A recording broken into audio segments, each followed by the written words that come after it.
태양이 지독하게 내리쬐는 강릉의 어느 훈련 해변. 타는 듯한 모래 위로 거친 파도 소리가 울려 퍼졌다. 하지만 그 파도 소리마저 삼켜버리는 한 남자의 고함 소리가 있었다. 해병대의 김판석 대령이 야수처럼 으르렁거렸다. 처먹어. 해산물 검사하는 게 그리도 좋으시다고. 그의 발치 아래 계급장 없는 전투복 차림의 한 여군이 내동댕이 쳐져 있었다. 2명의 해병대원이 그녀의 양팔을 등 뒤로 꺾어 옴짝달싹 못하게 짓눌렀다. 김 대령의 손에는 살아 꿈틀거리는 거대한 낙지 한 마리가 들려 있었다. 그는 잔인한 미소를 지으며 미끌거리는 낙지의 다리를 여군의 입안으로 쑤셔 넣었다. 역겨운 점액질과 바다의 비린내가 그녀의 얼굴을 뒤덮었다. 주변을 둘러싼 수백 명의 해병대원들은 그저 침묵 속에 서 있을 뿐이었다. 숨막히는 정적 속에서 몇몇은 그저 주먹을 꽉 쥘 뿐이었다. 아무도 감히 저항하지 못했다. 하지만 그들은 몰랐다. 자신들이 지금 누구의 존엄을 짓밟고 있는지. 모욕감 속에서도 여군의 눈은 조금도 흔들리지 않았다. 그 눈은 분노가 아닌 차가운 서리로 가득 차 있었다. 마치 폭풍 전의 고요한 바다처럼. 그들은 정말로 몰랐다. 그들이 지금 건드린 여자가 대한민국 육군참모총장의 가장 날카로운 칼이자 정의의 여신이라 불리는 세계의 별 이지연 중장이라는 것을. 그리고 그녀의 서리빨 같은 분노가 곧 이 해변 전체를 심판의 불길로 삼켜버릴 것이라는 사실도. 대한민국 합동참모본부의 깊숙한 곳, 외부와 완벽하게 차단된 한 회의실. 이곳에는 시간이 다른 차원으로 흐르는 듯한 정막만이 감돌았다. 공기청정기의 나직한 기계음만이 유일한 소음이었고 먼지 한 톨 허용하지 않는 서늘한 공기가 공간을 채우고 있었다. 그 중심에 거대한 마호가니 테이블 끝에 홀로 앉아 있는 인물이 있었다. 육군 중장 이지연. 그녀의 어깨 위에서 반짝이는 3개의 별은 그저 장식이 아니었다. 그것은 그녀가 군이라는 거대한 조직의 심장부에서 얼마나 치열하게 살아왔는지를 증명하는 훈장이자 그녀에게 주어진 무거운 책임의 무게였다. 사람들은 그녀를 정의의 여신이라 불렀다. 그녀가 지나간 자리에는 어떤 비리나 부정도 살아남지 못했기 때문이다. 그녀에게 절차의 오류는 총알 한 발보다 더 많은 병사를 죽일 수 있는 가장 치명적인 적이었다. 서류 위에 잉크 자국 하나, 숫자 하나가 수많은 젊은이의 목숨과 직결된다는 것을 그녀는 뼈저리게 알고 있었다. 지금 그녀의 눈앞에는 갓 인쇄된 듯 빳빳한 보고서 한 부가 놓여 있었다. 표지에는 신형 고속상륙정 해룡 7 최종 적합성 평가 보고서라는 글자가 단단하고 명료한 고딕체로 박혀 있었다. 최고급 용지에 인쇄된 보고서는 그 자체로 완벽함을 주장하는 듯했다. 넘기는 페이지마다 선명한 컬러 사진과 복잡한 데이터 그래프가 가득했다. 사진 속의 해룡칠은 막강한 위용아 뽐내며 흰 물살을 가르고 있었다. 하지만 이지연의 미간은 미세하게 좁혀져 있었다. 그녀의 가느다란 손가락이 테이블 위를 가볍게 그러나 규칙적으로 두드리기 시작했다. 그것은 그녀의 깊은 의심이 수면 위로 떠오를 때 나타나는 미묘한 버릇이었다. 보고서의 모든 문장은 칭찬 일색이었다. 완벽에 가까운 기동성 능력, 혹독한 환경에서의 무결점 작전 수행 능력 입증, 기존 대비 150% 향상됨. 마치 잘 짜인 광고 문구를 읽는 듯한 미사여구의 향연이었다. 너무 완벽해서 오히려 비현실적이었다. 군사 장비는 타협의 산물이다. 하나를 얻으면 다른 하나를 포기해야 하는 제로섬 게임에 가깝다. 하지만 이 보고서는 해룡7을 모든 것을 갖춘 전설 속의 무기처럼 묘사하고 있었다. 그녀는 보고서를 잠시 덮고 차갑게 식은 커피잔을 들어 한 모금 마셨다. 쓴맛이 혀끝을 맴돌았다. 그녀의 뇌리에는 몇 년 전의 끔찍한 기억이 스쳐 지나갔다. 방탄 헬멧 납품 비리 사건. 서류상으로는 완벽한 방호력을 자랑했던 헬멧이었다. 하지만 실전에서 그 헬멧은 총알이 아닌 파편 하나 제대로 막아내지 못했고 그로 인해 젊은 병사 하나가 허망하게 목숨을 잃었다. 그녀는 아직도 그 병사의 연결식장에서 통곡하던 어머니의 얼굴을 잊을 수 없었다. 그때 그녀는 맹세했다. 바시는 서류 노름 때문에 단 한 명의 병사도 잃지 않겠다고. 그녀는 다시 보고서의 마지막 장을 펼쳤다. 결제란에는 2개의 서명이 선명하게 남아 있었다. 하나는 해병대 교육훈련단장 김판석 대령의 것이었다. 날카롭게 휘갈겨 쓴 서명에서는 그의 오만하고 거친 성격이 그대로 묻어나는 듯했다. 그는 해병대 순혈주의를 신봉하며 육군을 책상물림 계집애들이라 비하하는 것으로 유명한 인물이었다. 그리고 그 위에는 해병대 제1사단장 최동규 준장의 단정하면서도 힘있는 서명이 자리 잡고 있었다. 최동규, 군 내부에서도 손꼽히는 전략가이자 야심가, 자신의 경력에 흠집이 나는 것을 병적으로 싫어하며 목적을 위해서라면 어떤 수단과 방법도 가리지 않는 인물로 알려져 있었다. 그는 해병대의 독립성을 유난히 강조하며 육군의 감찰이나 감사를 내정 간섭처럼 여기는 보수파의 핵심이었다. 이 2사람의 이름이 나란히 있다는 것만으로도 이 보고서의 신뢰성은 바닥을 치고 있었다. 그들은 자신들의 성과를 포장하기 위해서라면 얼마든지 진실을 왜곡하고도 남을 인물들이었다. 바로 그때였다. 테이블 위에 놓인 그녀의 개인 보안 태블릿 화면이 조용히 켜졌다. 암호화된 긴급 메시지가 도착했다는 알림이었다. 보낸 사람은 내부 고발자. 이지연이 몇 년에 걸쳐 비밀리에 구축해온 정보방 중 하나였다. 그녀는 복잡한 암호를 풀고 메시지를 열었다. 메시지는 짧았지만 그 내용은 보고서의 화려한 미사여구를 단번에 박살내기에 충분했다. 중장님, 해룡7은 관입니다. 고속기동 시 엔진이 수시로 멈춥니다. 선체 합금에 미세 균열이 다수 발견되었습니다. 원가 절감을 위해 값싼 중국산 부품을 사용한 정황이 있습니다. 이대로 실전 배치되면 병사들은 바다 위를 떠다니는 관에 타는 것과 같습니다. 제발 막아주십시오. 이지연의 눈빛이 얼음장처럼 차가워졌다. 그녀가 테이블을 두드리던 손가락이 순간 멈췄다. 역시나 그녀의 직감이 틀리지 않았다. 이것은 단순한 선과 부풀리기를 넘어 수많은 병사들의 목숨을 담보로 한 거대한 사기극이었다. 김판석과 최동규, 그리고 그들 뒤에 숨어 이익을 챙기고 있을 방산업체까지 거대한 부패의 사슬이 눈앞에 그려졌다. 그녀는 자리에서 벌떡 일어났다. 더 이상 회의실에 앉아 서류만 뒤지고 있을 시간이 없었다. 직접 눈으로 확인해야 했다. 그들이 완벽하다고 주장하는 그 바다의 관을. 그녀는 인터컴 버튼을 눌렀다. 목소리는 강철처럼 단단하고 차가웠다. 박상사. 수화기 너머로 즉각적인 응답이 들려왔다. 언제나 그녀의 곁을 지키는 충직한 부관 박민우 상사였다. 예, 중장님, 대기하고 있습니다. 지금 즉시 해룡7의 최초 조달 계약서 원본과 관련 방산업체의 지난 5년간의 모든 거래 내역을 확보해 특수감찰팀을 소집해서 대기시켜. 내가 친호를 보내기 전까지는 절대 움직이지 마. 알겠습니다. 즉시 조치하겠습니다. 이지연은 잠시 말을 멈췄다. 창밖으로 보이는 푸른 하늘을 보며 그녀의 눈이 가늘어졌다. 곧 피비린내 나는 전쟁이 시작될 것이다. 그녀는 다시 입을 열었다.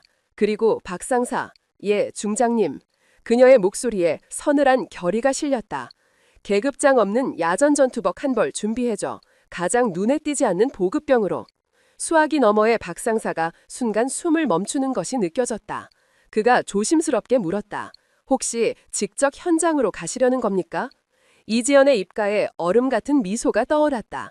낚시하러 가는 거야. 아주 큰 월척을 낚으러. 이지연이 통신을 끈자 회의실에는 다시 무거운 침묵이 내려앉았다. 그녀는 방금 자신이 내린 결정의 무게를 온몸으로 느끼고 있었다. 그것은 단순한 현장 방문이 아니었다.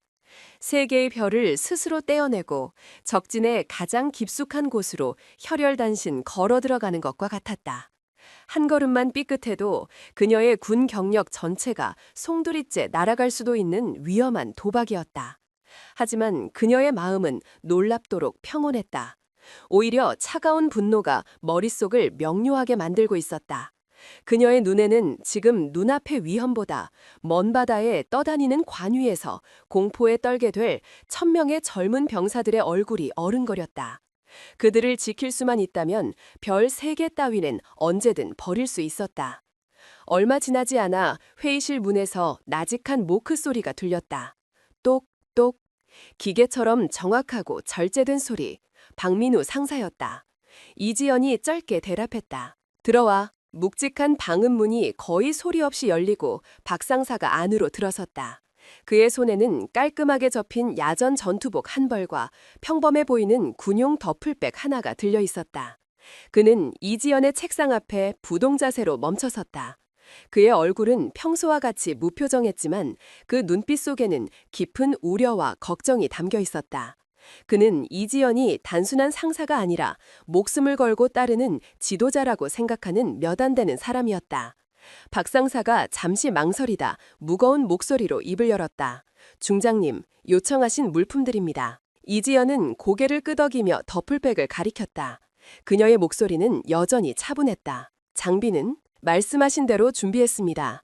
휴대용 초음파 균열 탐지기, 위장형 데이터 기록 장치, 그리고 비상 신호기까지 모두 일반 보급품처럼 보이도록 위장 처리 완료했습니다. 박 상사는 전투복과 더플백을 테이블 위에 조심스럽게 내려놓았다.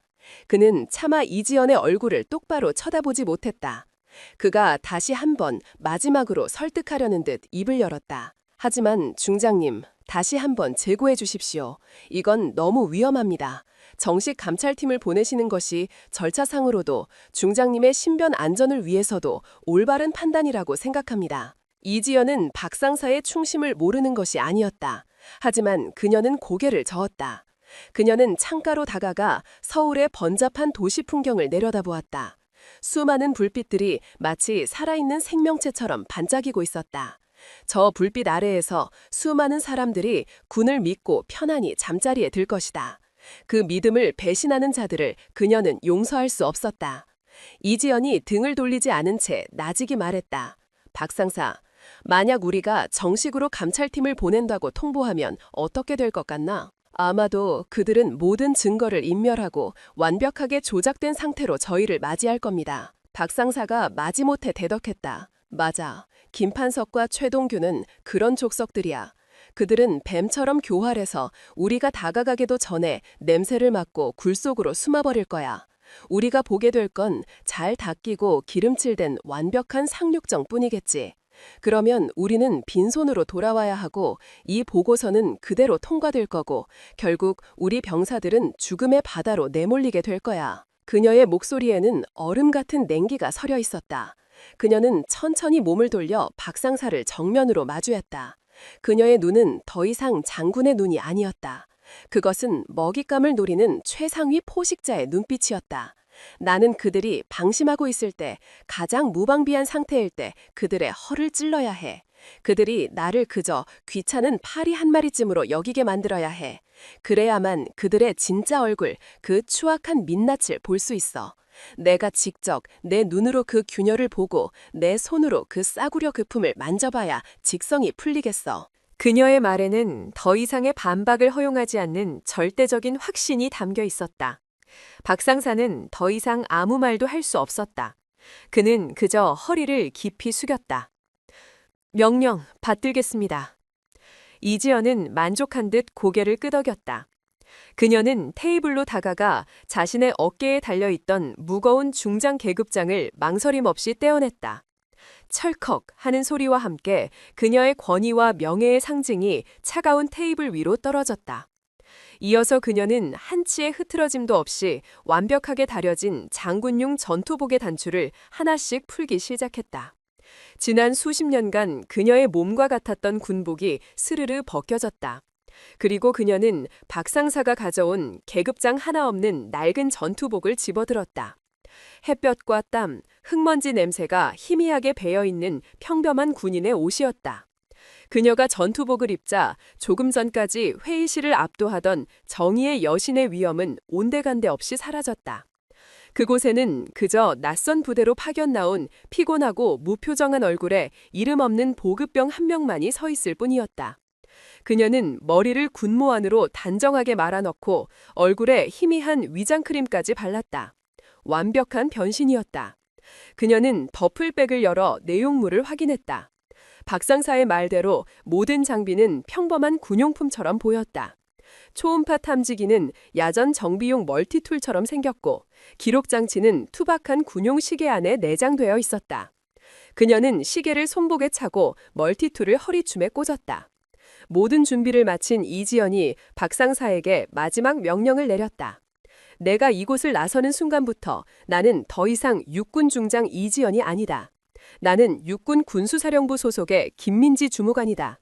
해병대와의 합동훈련을 앞두고 상우 군수품 목록을 교차 점검하기 위해 파견된 실무자일 뿐이야. 알겠습니다. 김민지 주무관으로 모든 서류를 즉시 수정하겠습니다. 내가 신호를 보내기 전까지 합참의 그 누구에게도 내 행방을 알려선 안 돼. 만약 24시간 내로 내게서 아무런 연락이 없으면 즉시 준비된 특수감찰팀을 투입하고 정의 프로토콜을 발동시켜. 내 신변 확보보다 증거 확보가 우선이다. 알겠나? 알겠습니다. 박상사의 목소리가 미세하게 떨려왔다. 그것은 정의 프로토콜이 어떤 의미인지 잘 알기 때문이었다. 그것은 지휘관의 실종 혹은 사망을 전제로 한 모든 것을 뒤엎는 최후의 수단이었다. 이지연은 자신의 군번줄과 함께 작은 금속 조각 하나를 목에 걸었다. 아주 얇고 날카롭게 가공된 특수 합금이었다. 비상 상황을 위한 마지막 보험이었다. 그녀는 더플백을 어깨에 둘러매고 회의실 문을 향해 망설임 없이 걸어갔다. 문을 열기 직전 그녀는 잠시 멈춰서서 박상사에게 말했다. 이곳을 부탁하지. 그 짧은 한마디를 남기고 그녀는 어둠 속으로 사라졌다. 육군 중장 이지연은 그곳에 없었다. 오직 거대한 부패의 심장부로 향하는 이름 없는 병사 김민지만이 존재할 뿐이었다. 그녀의 발걸음 소리는 복도 저편으로 조용히 사라졌다. 이제 여신의 심판을 위한 외로운 사냥이 시작된 것이다. 이지연을 태운 낡은 군용 트럭이 덜컹거리며 멈춰섰다. 차량이 멈추자마자 그녀는 망설임 없이 조수석 문을 열고 밖으로 뛰어내렸다. 그 순간 강릉 훈련장의 공기가 폐부 깊숙이 파고들었다. 그것은 도시의 탁한 공기와는 차원이 다른 날 것 그대로의 냄새였다. 끈적한 바닷바람에 실려온 소금기와 해변을 달구는 뜨거운 태양 아래 피어오르는 모래먼지, 그리고 곳곳에 배어있는 디젤유와 땀 냄새가 한데 뒤섞여 있었다. 그녀의 군화가 사각 소리를 내며 마른 모래를 파고들었다. 눈앞에는 광활한 해변이 끝없이 펼쳐져 있었다. 강렬한 햇살이 수평선 위에서 은가루처럼 부서져 내렸고 짙푸른 바다는 거대한 생명체처럼 숨쉬며 철썩이는 파도를 뱉어냈다. 해변가에는 수십 척의 신형 고속상륙정, 해룡 7이 마치 사열을 받는 거대한 강철 괴수들처럼 줄지어 정박해 있었다. 보고서 사진에서 보았던 그 위용 넘치는 모습 그대로였다. 하지만 이지연의 눈은 그 화려한 외피 너머를 꿰뚫어 보고 있었다. 그녀의 시선은 상륙정의 번쩍이는 도색이 아니라 용접 부위의 미세한 마감 처리와 강철 선체가 파도에 부딪힐 때마다 내는 둔탁한 소리에 머물렀다. 멀리서도 느껴졌다. 건강한 강철이 내는 맑은 울림이 아니었다. 어딘가 병들고 속이 텅 빈 것 같은 불안한 소음이었다. 주변은 온통 해병대의 영역임을 과시하고 있었다. 붉은 명찰을 단 해병대원들이 우렁찬 구령에 맞춰 일사불란하게 움직였다. 그들의 구릿빛 피부는 땀으로 번들거렸고 그들의 눈빛에는 육군 병사들에게서는 찾아보기 힘든 야성과 자부심이 가득했다. 그들은 이곳의 주인이었고 외부에서 온 이방인을 경계하고 배척하는 분위기가 공기 중에 팽팽하게 감돌았다. 이지연은 어깨에 맨 더플백을 고쳐매고 상륙정이 정박된 구역을 향해 묵묵히 걸음을 옮겼다. 그녀의 존재는 순식간에 주변의 시선을 끌었다. 짙은 녹색의 육군 전투복은 붉은색과 카키색이 뒤섞인 해병대 훈련장 안에서 유독 눈에 띄는 이질적인 색깔이었다.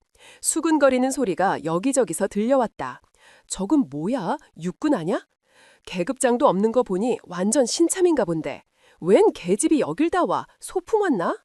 노골적인 조롱과 멸시가 담긴 말들이었지만 이지연은 아무것도 듣지 못한 사람처럼 표정 하나 바꾸지 않았다. 그녀의 목표는 오직 하나, 저 강철 괴수들의 배를 갈라 그 속을 확인하는 것뿐이었다. 그녀가 상륙정 구역의 입구에 다다랐을 때였다. 젊은 해병대 장교 한 명이 그녀의 앞을 가로막았다. 갓 임관한 듯 앳된 얼굴이었지만 그의 눈에는 선민의식과 오만함이 가득했다. 그가 턱을 치켜들며 딱딱한 목소리로 물었다.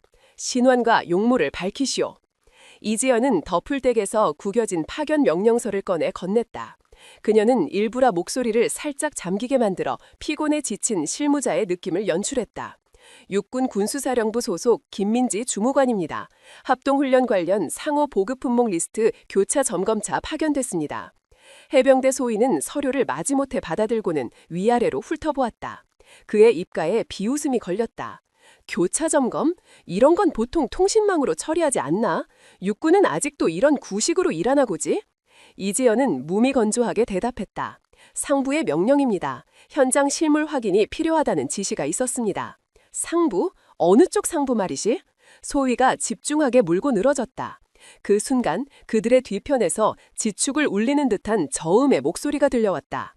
시끄럽다! 웬 소란이야! 모세가 바다를 가르듯 해병대원들이 순식간에 양옆으로 갈라지며 길을 텄다. 그 길의 끝에서 한 남자가 성큼성큼 걸어오고 있었다. 김판석 대령. 잘못 구워진 벽돌처럼 거물게 그을린 얼굴, 두꺼운 목, 그리고 떡 벌어진 어깨. 그의 온몸에서는 위압적인 기세와 함께 지독한 오만함이 흘러넘쳤다. 그의 눈은 먹이를 발견한 맹수처럼 번뜩이고 있었다.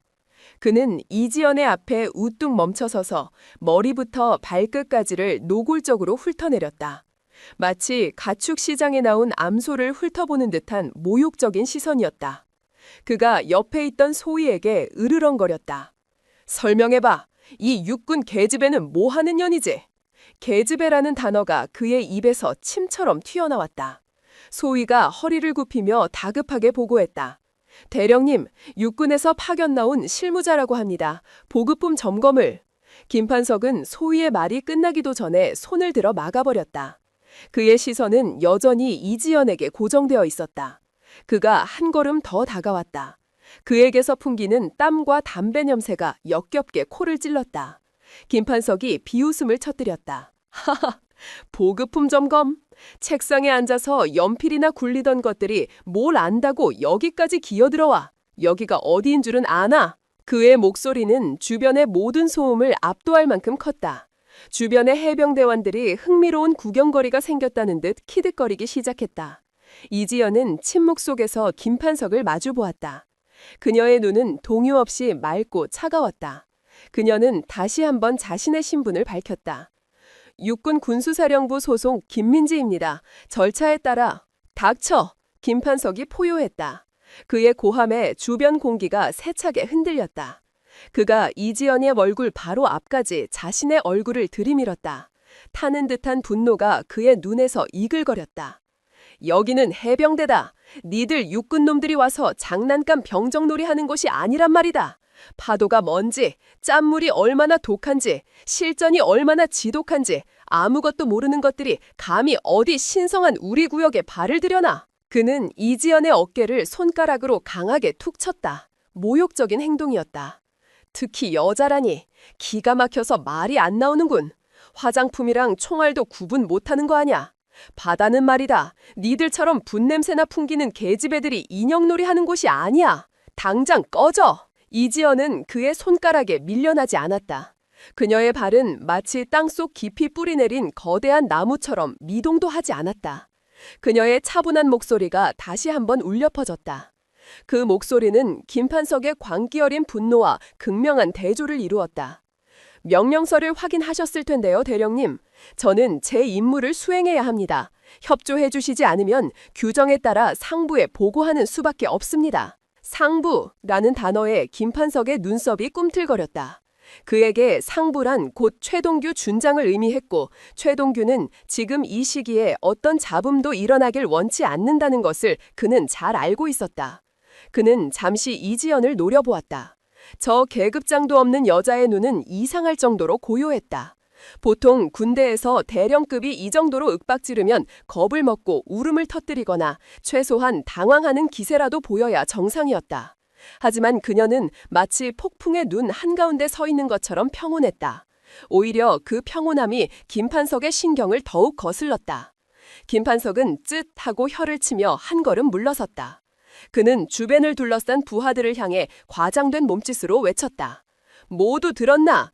육군 나으리께서 친히 행차하시어 우리 장비들을 점검해 주시겠단다. 우리가 뭘 잘못해서 이런 귀찮은 분을 모시게 됐는지 모르겠군. 다시 한번 야유와 비웃음이 파도처럼 터져나왔다. 김판석은 다시 이지연을 향해 몸을 돌렸다. 그의 눈에는 교활하고 잔인한 빛이 떠올랐다. 좋다. 그렇게 점검을 하고 싶다니 시켜주지. 어디 한번 해봐. 우리 귀하신 몸께서 땡볕 아래서 얼마나 버틸 수 있을지 아주 궁금하군. 그는 상륙정 한 대를 턱으로 가리켰다. 저기부터 시작해. 아주 꼼꼼하게 보도록 해. 먼지 한 톨이라도 놓치면 안 돼. 알겠나, 주무관님? 그는 주무관님이라는 단어에 힘을 주며 비아냥거렸다. 그것은 허락이 아니었다.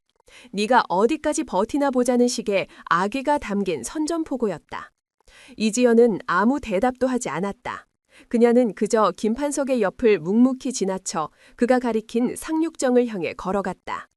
그녀의 등 뒤로 김판석과 그의 부하들이 보내는 경멸적인 시선이 수십 개의 칼날처럼 날아와 박혔다. 이지연의 입가에 누구도 눈치채지 못할 만큼 희미한 차가운 미소가 스쳐 지나갔다. 그래, 마음껏 찢어라.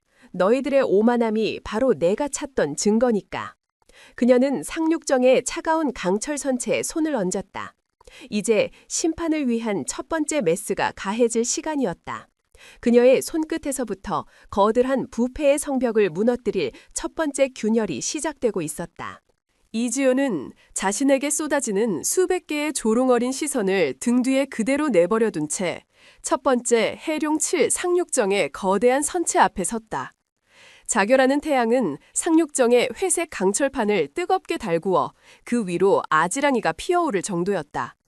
그녀는 군모를 깊게 눌러쓰고 더플백에서 장갑과 함께 작은 장비 하나를 꺼냈다. 겉보기에는 야전 정비병들이 흔히 쓰는 휴대용 멀티툴과 다를 바 없어 보였다. 하지만 이것이야말로 합참 기술분석실에서만 사용하는 최첨단 휴대용 초음파 탐지기였다. 강철의 뼛속까지 들여다볼 수 있는 그녀의 숨겨진 눈이었다. 김판석 대령은 팔짱을 낀 채 여유만만한 표정으로 그녀의 행동을 지켜보고 있었다. 마치 잘 짜린 연극 무대 위에서 서투른 배우의 연기를 감상하는 악덕 연출가 같은 모습이었다. 그의 주변에 있던 해병대 장교들 역시 낄낄거리며 수군댔다. 저게 뭐 하는 겁니까? 장난감이라도 꺼낸 겁니까? 보아하니 고철 줍는 할머니 흉내라도 내는 모양입니다. 그들의 비웃음 소리가 파도 소리에 섞여 이지연의 귓가에 희미하게 들려왔지만 그녀의 집중력은 조금도 흐트러지지 않았다. 그녀는 장갑 낀 손으로 차가운 선체를 먼저 천천히 쓸어보았다. 손끝의 감각으로 전달되는 미세한 진동과 질감을 느끼기 위해서였다. 수십 년간 전장을 누비고 수많은 장비를 다루어온 그녀의 손은 그 어떤 정밀기계보다도 예민한 센서였다. 그녀의 미간이 아주 미세하게 거의 알아챌 수 없을 정도로 좁혀졌다. 느껴졌다. 매끄러워야 할 강판의 표면 아래 무언가 이질적인 느낌. 마치 건강한 피부 아래 숨겨진 종양처럼 불길한 이물감이 손끝을 맴돌았다. 그녀는 더 이상 지체하지 않고 탐지기에 전원을 켰다. 위잉 하는 나직한 기계음과 함께 탐지기 끝에서 푸른 빛이 희미하게 새어나왔다. 그녀는 탐지기를 선체 표면에 조심스럽게 밀착시키고 천천히 움직이기 시작했다. 탐지기에 연결된 손목시계형 화면에 당철 내부를 투시하는 복잡한 데이터 그래프가 실시간으로 떠올랐다. 녹색의 안정적인 파형이 이어지던 그래프가 어느 한 지점에서 갑자기 붉은색으로 변하며 미친 듯이 요동치기 시작했다. 삐빅 삐빅 삐빅 경고음이 날카롭게 울렸다. 이지연의 눈빛이 서늘하게 빛났다. 찾았다. 화면에는 마치 거미줄처럼 퍼져나가는 미세한 선들이 선명하게 나타나 있었다. 마이크로 크랙, 미세 균열이었다. 겉보기에는 멀쩡했지만 강철의 뼈대는 이미 암세포처럼 퍼져나간 균열로 인해 죽어가고 있었다. 이런 상태로 고속 기동을 하거나 작은 충격이라도 받게 되면 선체는 마치 마른 나뭇가지처럼 순식간에 두 동강이 날 수도 있었다. 이것은 상륙정이 아니라 강철로 만든 관이었다. 그녀는 허리쯤에서 특수 제작된 하얀색 분필을 꺼내 균열이 발견된 지점을 정확하게 표시했다. 그리고는 탐지기를 다시 움직였다. 얼마 지나지 않아 또 다른 지점에서 날카로운 경고음이 울렸다. 그녀는 묵묵히 기계처럼 정확하게 균열 지점을 찾아내고 표시를 남겼다. 하나, 둘, 셋. 얼마 지나지 않아 거대한 상륙정의 선체는 마치 끔찍한 피부병에 걸린 것처럼 하얀색 X 표시로 뒤덮이기 시작했다. 처음에 비웃으며 구경하던 해병대원들의 얼굴에서 점차 웃음기가 사라졌다. 그들은 군사장비의 전문가는 아니었지만 본능적으로 무언가 심각하게 잘못되고 있다는 것을 깨달았다. 저 여자가 하는 행동은 단순한 점검이 아니었다. 그것은 마치 유능한 외과 의사가 환자의 몸에 숨겨진 암덩어리를 하나씩 찾아내 절개할 부위를 표시하는 것처럼 냉정하고 무자비한 과정이었다. 김판석의 얼굴 역시 굳어지기 시작했다. 그의 이마에 식은땀이 배어나왔다. 그는 저 장비가 무엇인지 정확히 알 수는 없었지만 저 여자의 확신에 찬 손놀림과 계속해서 늘어나는 하얀색 표시는 그의 심장을 불안하게 옥죄어왔다. 그가 애써 태연한 척 소리쳤다. 거기 지금 뭐하는 짓이야? 남의 귀한 장비에다 낙서하지 못해. 이지연은 그의 고함에 대꾸하지 않았다. 그녀는 선체 외부의 점검을 마치고 상륙정에 심장부라 할 수 있는 엔진실의 해치를 열었다. 띡 하는 소름 끼치는 금속성 마찰음과 함께 해치가 열리자 안에서 후끈한 열기와 함께 역한 기름 냄새가 뿜어져 나왔다. 그녀는 한치의 망설임도 없이 어둡고 비좁은 엔진실 안으로 몸을 숙여 들어갔다. 엔진실 내부는 지옥의 축소판과도 같았다. 공기는 탁했고 사방은 온통 기름때로 번들거렸다. 거대한 디젤 엔진이 뿜어내는 열기 때문에 숨을 쉬기조차 힘들었다. 하지만 이지연에게 이런 환경은 익숙했다. 그녀는 아랑곳하지 않고 랜턴을 켜서 엔진의 구석구석을 비추기 시작했다. 그녀의 눈에 가장 먼저 들어온 것은 엔진의 핵심 부품 중 하나인 연료 분사 노즐이었다. 서류상으로는 최고 등급의 독일제 부품이 장착되어 있어야 했다. 하지만 그녀의 눈앞에 있는 것은 조잡한 마감과 희미하게 다른 로고가 새겨진 싸구려 부품이었다. 심지어는 생산 국가를 나타내는 각인조차 없었다. 한눈에 봐도 단가를 낮추기 위해 몰래 교체한 중국산 불법 복제품이었다. 그녀는 손목시계형 기록 장치의 버튼을 눌렀다. 시계의 렌즈에서 나온 붉은색 스캔 광선이 부품의 표면을 훑었다. 치지직 하는 소리와 함께 부품의 재질, 강도, 예상 수명 등의 데이터가 순식간에 분석되어 화면에 떠올랐다. 결과는 처참했다. 규격 미달의 저급 합금, 정품 대비 30%도 안 되는 내구성, 고속 기동 시 과열 및 폭발 가능성 매우 높음. 그녀는 모든 데이터를 빠짐없이 저장했다. 그녀는 계속해서 엔진의 다른 부분들을 확인했다. 냉각수 펌프, 피스톤, 커넥팅 로드, 상황은 똑같았다. 대부분의 핵심 부품들이 값싼 복제품으로 교체되어 있었다. 볼트를 조인 자리에는 최근에 공구를 사용한 흔적이 선명하게 남아 있었다. 마치 급하게 수술을 끝낸 실력 없는 돌팔이 의사의 수술 자국처럼 모든 것이 서투르고 조잡했다. 이것은 명백한 범죄였다. 누군가가 막대한 군수 예산을 빼돌리고 그 대신 병사들의 목숨을 저울 위에 올려놓은 것이다. 이지연의 가슴 속에서 차가운 분노가 용암처럼 들끓어올랐다. 하지만 그녀의 표정은 얼음처럼 차가웠고 손놀림은 여전히 침착하고 명밀했다. 그녀는 발견하는 모든 증거를 사진으로 찍고 영상으로 기록하고 데이터로 저장했다. 그녀의 손목시계는 이제 그들의 죄악을 기록한 명백한 증거의 보관소가 되어가고 있었다. 얼마나 시간이 흘렀을까? 이지연이 기름때를 잔뜩 묻힌 채 땀으로 흠뻑 젖은 모습으로 엔진실에서 다시 기어나왔다.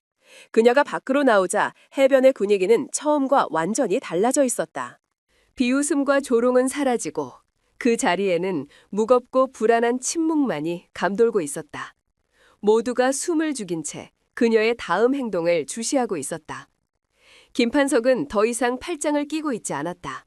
그는 초조하게 입술을 깨물며 이지연을 향해 성큼성큼 다가왔다. 그의 목소리는 분노와 불안감으로 심하게 떨리고 있었다. 거기서 뭘 한 거야? 뭘 봤는지 당장 말해! 이지연은 기름 묻은 장갑을 벗어 바닥에 던졌다. 그녀는 김판석의 눈을 똑바로 쳐다보며 감정 없는 목소리로 말했다. 점검했습니다. 그러니까 뭘 점검했냐는 말이다. 네 년이 뭔데 감히 우리 해병대의 신성한 장비에 손을 대? 김판석이 이성을 잃고 소리쳤다. 그는 당장이라도 그녀의 멱살을 잡을 듯이 달려들 기세였다. 하지만 이지연은 조금도 물러서지 않았다. 그녀는 자신의 손목시계를 그의 눈앞에 들어 보였다. 작은 화면에는 그녀가 방금까지 기록한 수십 개의 데이터 파일 목록이 떠 있었다. 붉은색 경고 표시가 가득했다. 대령님께서 직접 확인하시겠습니까? 선체 미세 균열 분포도, 엔진 부품 성분 분석 결과, 규격 미달 부품 목록, 아주 상세하게 기록해 두었습니다만 그녀의 목소리는 조용했지만 그 어떤 고함보다도 김판석의 심장을 얼어붙게 만들었다. 김판석의 얼굴이 하얗게 질렸다. 그는 저것이 단순한 협박이 아님을 깨달았다. 저 여자는 모든 것을 알고 있었다. 자신들이 얼마나 공들여 숨겨왔던 비밀을 이 이름 모를 계집애가 단 몇 시간 만에 모두 파헤쳐버린 것이다. 이제 저 증거가 상부로 넘어가는 순간 모든 것이 끝장이었다. 자신의 군 경력은 물론이고 최동규 준장과 그 뒤에 있는 방산업체까지 거대한 비리의 사슬이 통째로 뽑혀나갈 판이었다. 공포가 그의 이성을 마비시켰다. 그는 더 이상 이성적으로 생각할 수 없었다. 오직 한 가지 생각만이 그의 머릿속을 지배했다. 저 여자를 막아야 한다. 무슨 수를 써서라도 저 증거가 밖으로 나가는 것을 막아야만 한다. 그때 이지연이 그에게서 시선을 거두고 옆에 있는 두 번째 상륙정을 향해 걸음을 옮기며 말했다. 그녀의 목소리는 마치 사형 선고처럼 차갑게 울려 퍼졌다. 이제 다음 상륙정을 점검하도록 하지. 그 한마디가 기폭제가 되었다. 김판석의 눈에 핏발이 섰다. 그의 머릿속에서 마지막 이성의 끈이 툭 하고 끊어지는 소리가 들렸다. 그는 더 이상 해병대 대령이 아니었다. 그는 궁지에 몰려 이빨을 드러낸 한 마리의 미친 짐승일 뿐이었다. 그의 입에서 뱀처럼 사악하고 뒤틀린 목소리가 새어나왔다. 에이, 인연이 정말 죽고 싶은 모양이구나. 이제 다음 상륙정을 점검하도록 하지. 이지연의 그 한마디는 단순한 말이 아니었다. 그것은 김판석의 오만함과 자존심, 그리고 그가 쌓아올린 모든 것들을 송두리째 무너뜨리는 사형 선고였다. 그녀의 차가운 목소리가 해변의 뜨거운 공기를 가르는 순간 김판석의 머릿속에서 무언가 툭 하고 끊어졌다. 이성이라는 이름의 가느다란 실이었다. 그의 눈이 뒤집혔다. 눈의 흰자위가 핏줄로 벌겋게 물들기 시작했다. 공포는 극에 달하면 분노로 변하고 그 분노는 인간을 짐승으로 만든다. 지금 그의 눈앞에 서 있는 것은 더 이상 육군에서 파견 나온 이름 없는 주무관이 아니었다. 그것은 자신의 인생을 파멸시키기 위해 나타난 재앙 그 자체였다. 자신이 애써 이룩한 모든 것을 집어삼키려는 시면의 아가리였다. 그는 여기서 물러설 수 없었다. 물러서는 순간 모든 것이 끝장이었다. 군복을 벗는 것은 물론이고 군사법원에 차가운 피고인석에 앉게 될 것이다. 자신뿐만이 아니었다. 최동규 준장과 그와 결탁한 방산업체의 검은 그림자들까지 거대한 부패의 사슬이 통째로 뽑혀나갈 판이었다. 그것만은 막아야 했다. 무슨 수를 써서라도. 김판석의 목에서 짐승이 으르렁거리는 듯한 소리가 새어나왔다. 그는 자신의 등 뒤에 도열해 있던 해병대원들을 향해 손가락질하며 포효했다. 그의 목소리는 찢어질 듯 날카로웠다. 뭐하고 서 있어? 전현을 당장 붙잡지 않고! 명령은 분명했다. 하지만 해병대원들은 순간 망설였다. 그들의 발이 모래 위에 뿌리 내린 듯 움직이지 않았다. 그들은 상관의 명령에 죽고 사는 해병대였다. 하지만 눈앞의 상황은 그들이 배운 어떤 교리에도 나와 있지 않았다. 비무장 상태에 그것도 동맹군인 육군의 여군을 폭력으로 제압하라는 명령. 이것은 군인의 행위가 아니었다. 명백한 범죄였다. 몇몇 젊은 병사들의 얼굴에 당혹감과 혼란 그리고 희미한 수치심이 스쳐 지나갔다. 김판석은 그들의 망설임을 용납할 수 없었다. 그의 분노가 다시 한번 폭발했다. 그는 가장 가까이에 있던 병사의 멱살을 잡아챘다. 내 명령이 안 들리나 이 새끼들아! 전현이 가지고 있는 증거, 저 시계, 저걸 부숴버리기 전에는 아무도 여기서 살아서 나갈 생각 마! 살아서 나갈 생각 마라는 협박은 효과가 있었다. 병사들의 눈빛이 흔들렸다. 이성을 마비시키는 집단 광기가 서서히 그들을 잠식하기 시작했다. 결국 가장 충성스럽고 우직해 보이는 두 명의 병사가 이를 악물고 앞으로 나섰다. 그들은 이지연을 향해 다가왔다. 그들의 눈에는 미안함 대신 상관의 명령을 따라야만 하는 군인의 비정한 결의만이 남아 있었다. 이지연은 그들이 다가오는 것을 피하지 않았다. 그녀는 그 자리에 못 박힌 듯 서서 자신을 덮쳐오는 두 개의 그림자를 차갑게 응시했다. 그녀의 눈에는 공포나 두려움이 없었다. 오직 상관을 분석하는 듯한 냉철함과 모든 것을 예상했다는 듯한 차가운 평온함만이 감돌았다. 잡아! 김판석의 마지막 고함과 함께 두 명의 해병대원이 양쪽에서 동시에 그녀를 덮쳤다. 한 명은 그녀의 오른팔을, 다른 한 명은 왼팔을 붙잡아 등 뒤로 꺾었다. 우두둑하는 소리와 함께 어깨 관절에 엄청난 고통이 밀려왔다. 하지만 이지연은 비명 한 번 지르지 않았다. 그녀는 오히려 몸의 힘을 순간적으로 빼며 그들의 힘을 역이용해 잠시 균형을 잡았다. 그녀의 저항은 완강했지만 건장한 해병대원 2명의 완력을 당해낼 수는 없었다. 그녀의 몸은 결국 힘없이 모래사장 위로 내팽겨졌다.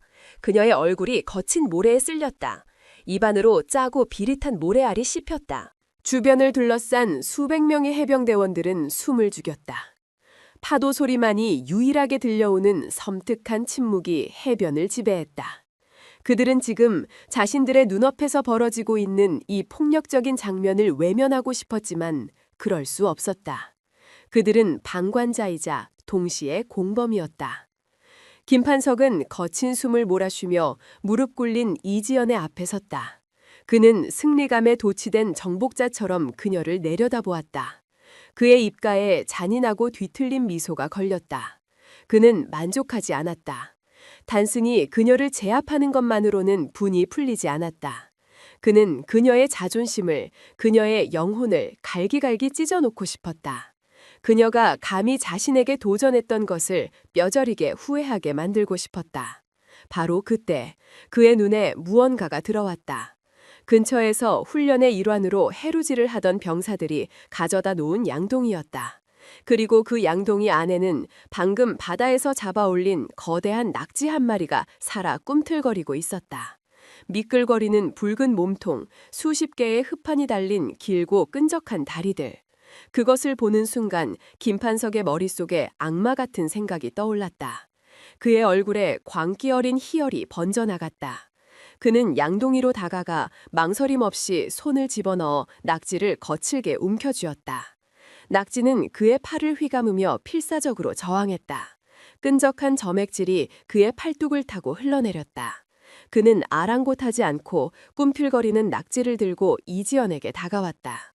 주변의 병사들은 그가 무엇을 하려는지 깨닫고 경악했다. 몇몇은 차마 보지 못하고 고개를 돌려버렸다. 김판석은 이지연의 머리채를 잡아챘다. 그는 그녀의 머리를 강제로 뒤로 젖히고 그녀의 귓가에 뱀처럼 속삭였다. 그의 목소리는 뜨거운 분노와 차가운 희열이 뒤섞여 귀괴하게 들렸다. 네 년이 그렇게 해산물 검사를 좋아한다고, 그렇지? 우리 장비 속을 그렇게 들여다보고 싶어 했잖아. 그렇다면 우리 해병대가 대접하는 이 싱싱한 특산물도 한번 맛봐야지. 안 그래? 이지연은 아무 말도 하지 않았다. 그녀는 그저 불타는 듯한 눈으로 김판석을 노려볼 뿐이었다. 그 눈빛은 네가 지금 무슨 짓을 하는지 똑똑히 기억하겠다고 말하는 것 같았다. 그녀의 꺾이지 않는 눈빛은 김판석의 광기를 더욱 부채질했다. 그는 더 크게 웃었다. 그의 웃음소리는 미친 사람처럼 해변에 울려 퍼졌다.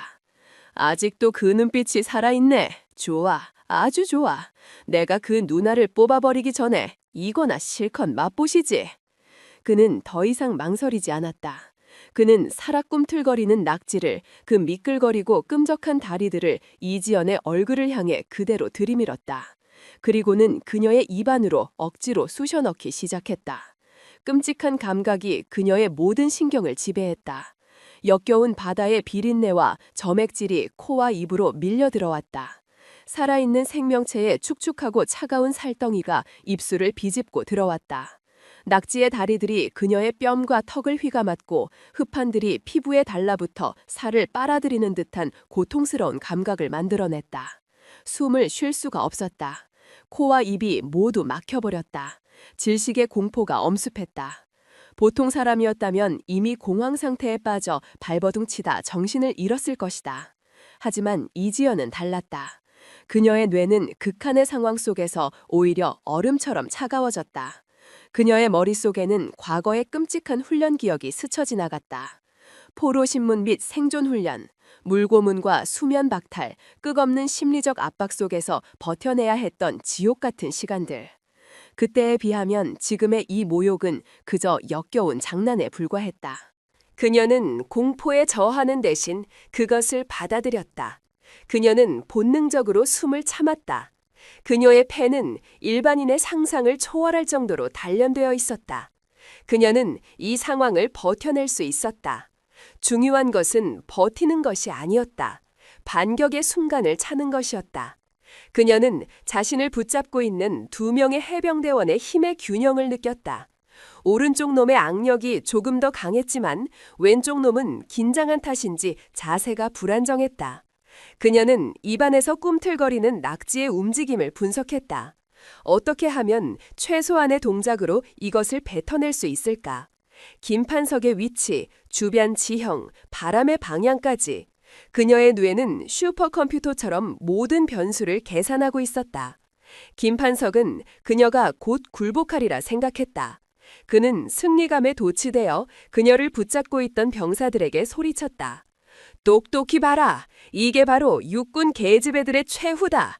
감히 우리 해병대에게 덤비면 어떻게 되는지 모두 똑똑히 지켜보란 말이다. 그가 의기양양하게 외치는 바로 그 순간이었다. 그의 관기가 최고조에 달하고 그의 방심이 극에 달한 바로 그 찰나의 순간. 이지연은 그 순간을 놓치지 않았다. 그녀의 차갑게 가라앉아 있던 눈동자 속에서 마침내 지옥의 불길이 타오르기 시작했다. 지금까지의 모든 굴욕은 이 한순간의 반격을 위한 추진력을 얻기 위함이었다. 이제 여신의 분노가 어떤 것인지 보여줄 시간이었다. 심판의 시간이 마침내 도래한 것이다. 김판석의 광기 어린 웃음소리가 절정에 달한 바로 그 순간. 모욕과 질식의 극한 속에서 이지연의 세상은 역설적이게도 지독할 만큼 고요해졌다. 파도 소리도 주변의 술렁임도 김판석의 역겨운 웃음소리도 모두 멀어졌다. 그녀의 의식 속에는 오직 하나의 목표만이 선명하게 타오르고 있었다. 심판. 그녀의 몸을 짓누르고 있던 해병대원의 소나귀 힘이 김판석의 승리감에 도취된 고함에 아주 미세하게 찰나의 순간 동안 흐트러졌다. 그것으로 충분했다. 이지연의 눈이 번쩍 뜨였다. 그것은 더 이상 희생자의 눈이 아니었다. 수십 년간 전장을 지배해온 최상위 포식자의 눈빛이었다. 첫 번째 움직임은 폭발적이었다. 그녀는 복부와 횡격막의 근육을 순간적으로 수축시켰다가 한 번에 터뜨렸다. 마치 압축된 공기가 터져나오듯 엄청난 압력이 그녀의 목구멍을 통해 역류했다. 푸악! 그녀의 입을 틀어막고 있던 거대한 낙지가 마치 포탄처럼 밖으로 튀어나갔다. 끈적한 점액질과 먹물을 사방으로 흩뿌리며 그것은 정확하게 김판석의 얼굴 정중앙에 날아가 철썩 달라붙었다. 끈적거리는 낙지의 다리들이 그의 눈과 코, 입을 뒤덮었다. 으악! 이게 무슨... 승리감에 젖어있던 김판석의 얼굴이 경악과 역겨움으로 일그러졌다. 그가 허둥지둥 얼굴에 달라붙은 낙지를 떼어내려 몸부림치는 바로 그 찰나의 시간. 이지연에게는 영원과도 같은 기회였다. 그녀는 지체하지 않았다. 그녀의 몸이 뱀처럼 비틀리며 자신을 붙잡고 있던 왼쪽 병사의 손목을 노렸다. 그녀의 손가락이 마치 강철 갈퀴처럼 병사의 손목 관절과 힘줄을 정확하게 파고들었다. 합기도의 정수인 상대의 힘을 역이용하는 관절기였다. 그녀는 병사가 팔을 누르는 힘을 그대로 받아 자신의 몸을 회전시키며 그 힘을 병사 자신에게 되돌려 주었다. 인체의 구조를 거스르는 고통에 병사의 입에서 비명이 터져나왔다. 우드득하는 뼈와 인대가 뒤틀리는 끔찍한 소리가 울려 퍼졌다. 병사는 손목이 부러지는 고통에 저도 모르게 그녀를 놓쳤고 그 순간 이지연은 그 빈틈을 놓치지 않았다. 그녀의 팔꿈치가 전광석화처럼 뒤로 움직여 병사의 명치를 정확하게 가격했다. 퍽 하는 둔탁한 소리와 함께 병사는 숨이 끊어지는 소리를 내며 모래사장 위로 쓰러져 거품을 물었다. 모든 것이 1초도 안 되는 사이에 일어났다. 오른쪽에서 그녀를 붙잡고 있던 다른 병사가 상황을 파악하고 소리치기도 전에 이지연의 다음 공격이 이미 시작되고 있었다. 그녀는 쓰러진 병사를 축으로 삼아 몸을 낮게 회전시켰다. 그녀의 군화발이 모래를 흩날리며 남아있는 병사의 발목 안쪽 아킬레스건을 날카롭게 걷어찼다. 급소를 공격당한 병사는 중심을 잃고 앞으로 휘청거렸다. 바로 그 순간 이지연은 용수처럼 튀어오르며 몸을 돌렸다. 그녀의 손바닥 아래쪽의 단단한 부분이 마치 망치처럼 병사의 턱을 아래에서 위로 강하게 올려쳤다. 콰직! 턱뼈가 부서지는 소름 끼치는 소리가 들렸다. 병사는 비명조차 지르지 못했다. 그의 눈이 허공을 향해 뒤집히며 그는 거대한 나무 토막처럼 뒤로 그대로 낮아빠졌다. 모래먼지가 자욱하게 피어올랐다. 순식간이었다. 눈을 한 번 깜빡이는 사이에 건장한 해병대원 2명이 비명과 함께 쓰러져 버렸다. 해변을 지배하던 소음이 거짓말처럼 멎었다. 파도 소리만이 멀리서 들려오는 가운데 수백 명의 해병대원들은 자신들의 눈앞에서 벌어진 일을 이해하지 못한 채 얼어붙었다. 그들의 눈에는 오직 한 장면만이 각인되었다. 모래와 기름때 그리고 역겨운 낙지 점액질로 범벅이 된 이름 없는 여군. 그녀가 쓰러진 2명의 거구 사이에 마치 지옥에서 돌아온 복수의 여신처럼 우뚝 서 있는 모습. 김판석은 간신히 얼굴에서 낙지를 떼어냈다. 그의 얼굴은 점액질과 먹물로 엉망이 되어 있었다. 그는 눈앞의 광경을 보고도 믿을 수가 없었다. 자신의 정예 부하 2명이 저 연약해 보이던 계집애 하나에게 단 몇 초 만에 나가떨어지다니. 이것은 현실이 아니었다. 악몽이었다. 이지연은 천천히 몸을 일으켰다. 그녀는 입가에 묻은 모래를 손등으로 거칠게 닦아냈다. 입술이 터져 피맛이 느껴졌지만 그녀의 눈은 조금도 흔들리지 않았다. 오히려 그 눈은 방금 전보다 수십 배는 더 차갑고 수백 배는 더 무섭게 분나고 있었다. 그녀는 김판석을 향해 한 걸음 한 걸음 천천히 다가가기 시작했다. 그녀의 군화가 모래를 밟는 사각 소리가 마치 사형수의 마지막 발걸음 소리처럼 해변에 무겁게 울려 퍼졌다. 김판석은 저도 모르게 뒷걸음질 쳤다. 조금 전까지 그를 지배하던 광기 어린 분노는 온데간데 없고 이제 그의 심장은 원초적인 공포로 미친 듯이 날뛰고 있었다. 저것은 인간이 아니었다. 인간의 탈을 쓴 무언가였다. 너 정체가 뭐냐? 그가 겁에 질려 더듬거리며 물었다. 이지연은 그의 바로 앞에서 멈춰섰다. 그녀는 대답 대신 자신의 전투복 가슴 주머니에 천천히 손을 넣었다. 모두의 시선이 그녀의 손에 집중되었다. 그녀는 주머니에서 작고 차가운 금속 물체 하나를 꺼내들었다. 한낮의 태양빛이 그 금속 표면에 반사되어 김판석의 눈을 날카롭게 찔렀다. 그것은 군인 신분증이었다. 그리고 그 신분증의 위쪽에는 그가 평생을 바쳐도 결코 달 수 없을 밤하늘의 별처럼 차갑고 영롱하게 빛나는 3개의 은성이 선명하게 박혀 있었다. 육군 중장, 3스타, 대한민국 군서열 최상위 포식자의 표식이었다. 이지연의 목소리는 얼음장처럼 차가웠다. 그 목소리는 더 이상 피곤에 지친 실무자의 목소리가 아니었다. 그것은 수만 명의 군인을 호령하는 지휘관의 서리빨 같은 위엄이 서린 목소리였다. 그녀는 신분증을 김판석의 눈앞에 들이밀었다. 그녀의 입에서 나온 한마디 한마디는 마치 거대한 망치처럼 김판석의 영혼을 강타했다. 해병대 대령 김판석.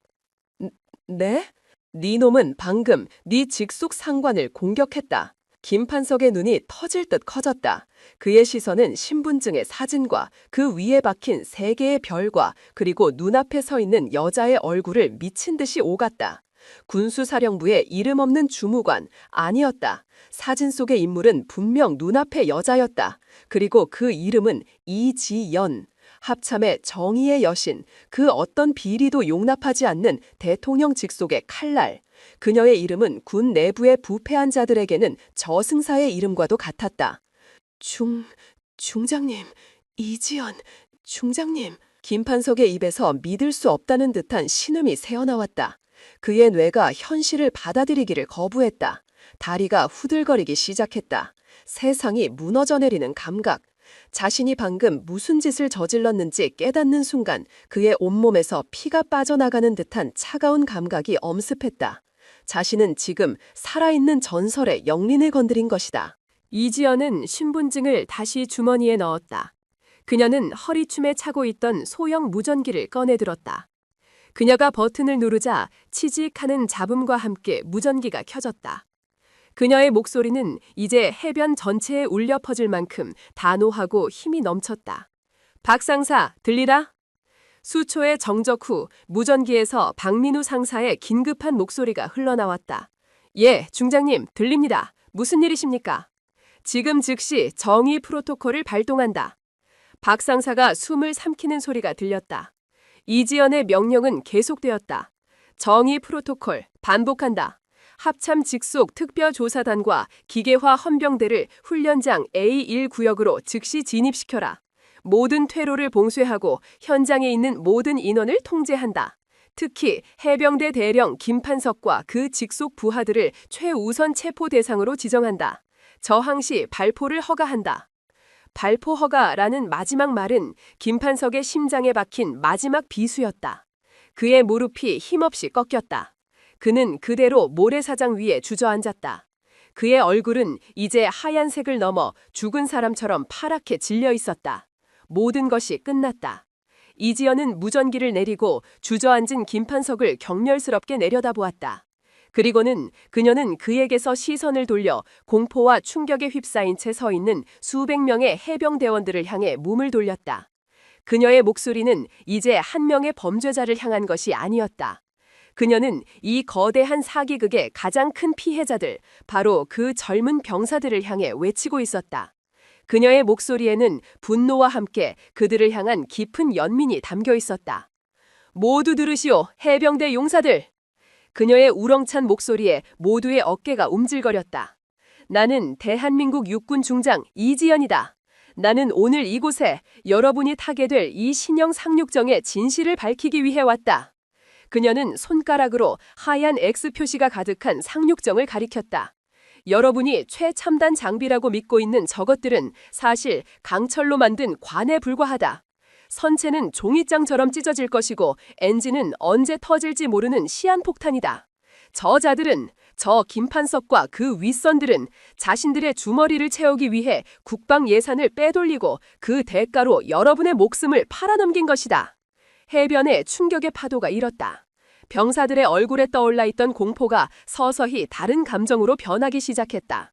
그것은 혼란, 그리고 배신감, 그리고 마침내 뜨거운 분노였다. 그들은 속았다. 자신들이 목숨처럼 믿었던 상관에게, 조국에게 철저히 기만당한 것이다. 웅성거리는 소리가 파도처럼 번져나갔다. 바로 그때였다. 멀리 모래 언덕 너머에서부터 땅을 울리는 거대한 굉음이 들려오기 시작했다. 우우, 수십 대의 장갑차 엔진이 내는 묵직한 소리였다. 곧이어 하늘에서는 두두두두두 하는 헬리콥터의 프로펠러 소리가 고막을 찢을 듯이 울려 퍼졌다. 모래 언덕 위로 칠흑 같은 검은색의 헌병 특수임무대 장갑차들이 위용을 드러내며 나타났다. 장갑차의 포탑이 섬뜩한 소리를 내며 해변을 향해 돌아갔다. 하늘에는 코브라 공격 헬기들이 낮게 선회하며 감시의 눈을 번뜩였다. 수백 명의 중무장한 헌병들이 장갑차에서 내려 한치의 오차도 없이 해변을 포위하기 시작했다. 압도적인 광경이었다. 그것은 여신의 분노가 마침내 실체가 되어 나타난 거스를 수 없는 심판의 군대였다. 이지연은 그 모든 것을 등지고 차갑게 식어버린 눈으로 여전히 바닥에 주저앉아 있는 김판석을 내려다보았다. 이제 파티는 끝났다. 지옥의 문이 마침내 열린 것이다. 해변의 모래바람이 채 가라앉기도 전에 사건의 파장은 보이지 않는 전선을 타고 대한민국 전체로 퍼져나가기 시작했다. 강릉의 훈련장에서 벌어진 일은 더 이상 군 내부의 문제가 아니었다. 그것은 거대한 태풍의 눈이 되어 대한민국이라는 국가 전체를 집어삼킬 준비를 하고 있었다. 한편 사건의 또 다른 중심, 해병대 제1사단 사단장실, 그곳은 강릉의 혼돈과는 완벽하게 분리된 다른 세상이었다. 값비싼 난초의 은은한 향이 공기를 채우고 잘 다려진 군복처럼 한치의 흐트러짐도 없는 정적이 공간을 지배했다. 창가에 서서 붓을 들고 있는 한 남자가 있었다. 해병대 준장 최동교. 그는 간 내린 차를 한 모금 마시고 화선지 위에 일필휘지로 4글자를 써내려갔다. 견인불발. 굳게 참고 견디어 마음을 빼앗기지 아니함. 그의 좌우명이자 그의 인생 그 자체였다. 그는 김판석처럼 저돌적이지 않았다. 그는 뱀처럼 조용히 움직였고 거미처럼 치밀하게 판을 잤으며 때가 되면 악어처럼 숨통을 끊어버리는 남자였다. 바로 그때 그의 집무실 책상 위에 놓인 직통 전화기에서 날카로운 벨소리가 울렸다. 따르르릉.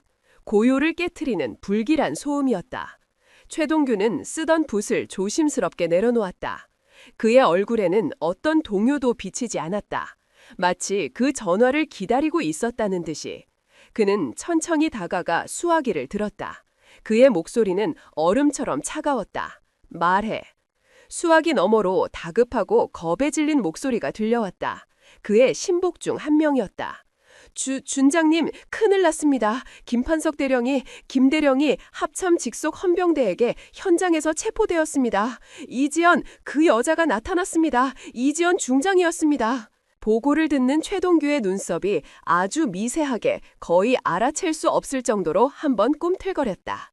그것이 그가 드러낸 감정의 전부였다. 분노나 당황이 아니었다.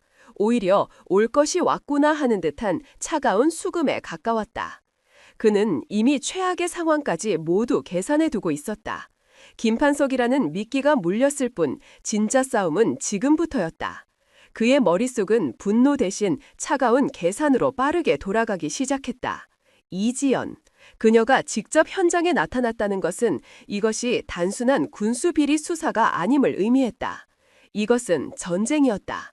합참 내부의 권력투쟁이자 육군과 해병대의 자존심이 걸린 싸움이었다. 그렇다면 이 전쟁의 판을 바꿔야 했다. 부패한 군인 대 정의로운 여장군이라는 구도를 다른 프레임으로 전환시켜야만 했다.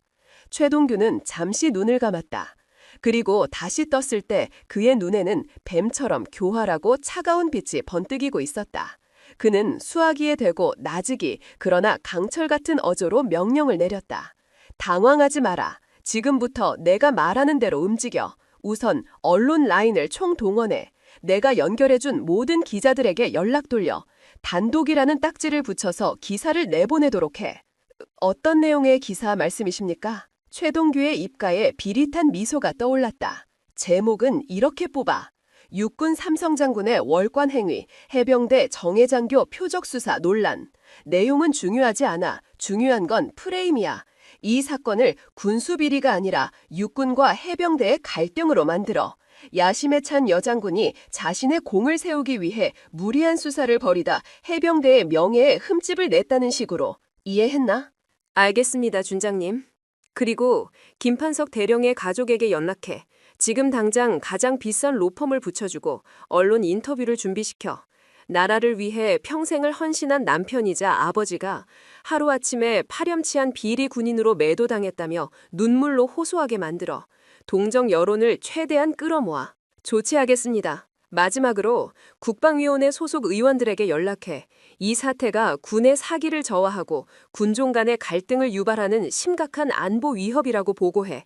국회 차원의 진상조사위원회를 꾸려야 한다고 목소리를 높이게 만들어 수사의 칼날을 이지연에게로 돌리는 거야. 최동교의 명령은 막힘이 없었다. 그는 이미 이 모든 시나리오를 수십 번도 더 시뮬레이션해본 사람 같았다. 그는 전화를 끊고 다시 창가로 다가섰다. 그는 자신이 방금 쓴 견인불발이라는 글씨를 만족스럽게 바라보았다. 이지연, 네가 아무리 날고 기는 여우라 해도 이 거대한 여론전의 파도 속에서 살아남을 수는 없을 것이다.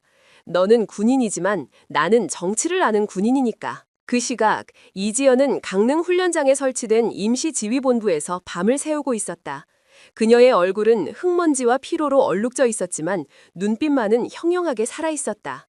본부 안은 전쟁터를 방불케 했다. 수십 명의 특별조사단 요원들이 분주하게 움직였고 압수된 서류와 컴퓨터 하드디스크가 산더미처럼 쌓여 있었다. 조사를 받기 위해 대기하는 해병대 장교들의 불안한 얼굴들이 보였다. 박민우 상사가 태블릿 PC 하나를 들고 굳은 얼굴로 그녀에게 다가왔다. 중장님, 나왔습니다. 이지연은 그가 무엇을 의미하는지 즉시 알아차렸다. 그녀는 태블릿을 받아들었다.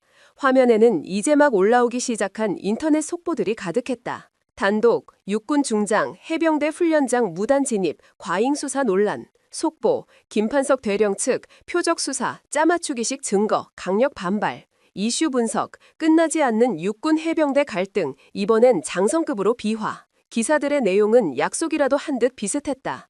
상륙성의 결함이나 군수 비리에 대한 깊이 있는 분석은 단 한 줄도 없었다. 대신 모든 기사들은 이지연의 절차적 문제를 물고 늘어졌다.